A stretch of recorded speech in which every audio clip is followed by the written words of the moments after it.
Hello guys, ಇದು ಉತ್ತರ ಕರ್ನಾಟಕದ ಒಂದು ನಿಮಗೆ ಹಾವೇರಿ ಗೊತ್ತಿರ್ಬೋದು. ಹಾವೇರಿ ಸವಣೂರು ಕಳೆದು ಮುಂದೆ ಹೋಗುವಾಗ ಒಂದು ಸಿಕ್ಕುವ ಒಂದು ಪ್ಲೇಸ್ ಆಗಿದೆ ಲಕ್ಷ್ಮೇಶ್ವರ ಅಂತೇಳಿ.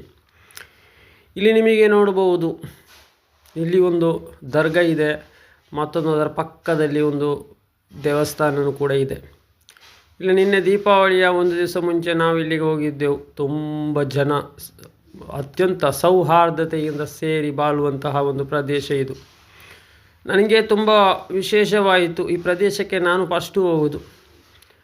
ಏನು ಇಷ್ಟೊಂದು ವಿಸ್ಮಯವಾಗಿದೆ ಅಂತ ನಾನು ನೋಡುವಾಗ, ಎರಡು ಸಮುದಾಯದ ಜನಗಳು ಎಷ್ಟು ಒಂದು ಒಳ್ಳೆಯ ರೀತಿಯಲ್ಲಿ ಆ ಒಂದು ದರ್ಗಾಕ್ಕಾಗಲಿ ಆ ದೇವಸ್ಥಾನಕ್ಕಾಗಿ ಆ ಹೋಗುವ ಒಂದು ದೃಶ್ಯವನ್ನು ನೋಡಿ ನಾನು ತುಂಬ ಸಂತೋಷಪಟ್ಟೆ.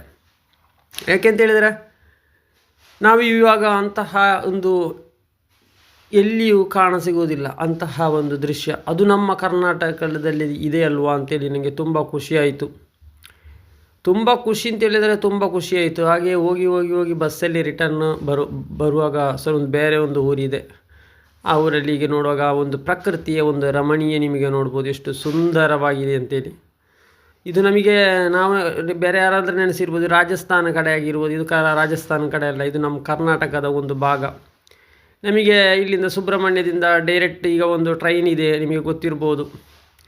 ಮಂಗಳೂರಿಂದ ವಿಜಯಪುರ ಅಂತೇಳಿ ಒಂದು ಟ್ರೈನ್ ಹೋಗ್ತದೆ. ರಾತ್ರಿ 10 ಗಂಟೆಗೆ ಇಲ್ಲಿ ಸುಬ್ರಹ್ಮಣ್ಯದಿಂದ ಬಿಡ್ತದೆ. ಆ ಟ್ರೈನಲ್ಲಿ ಹೋದರೆ ಸರಿಸುಮಾರು ಬೆಳಿಗ್ಗೆ ಬೇಗ ನೀವು ಅಲ್ಲಿಗೆ ರೀಚ್ ಆಗ್ತೀರಾ. ಇದೆಲ್ಲ ಅಲ್ಲಿದು ಬಸ್ ಸ್ಟ್ಯಾಂಡ್. ಮಳೆ ಬಂದು ನೋಡಿ ಜನಗಳ ಒಂದು ಜನಸಂಖ್ಯೆ ನೋಡಿ ಎಷ್ಟು ವಿಪರೀತವಾಗಿ.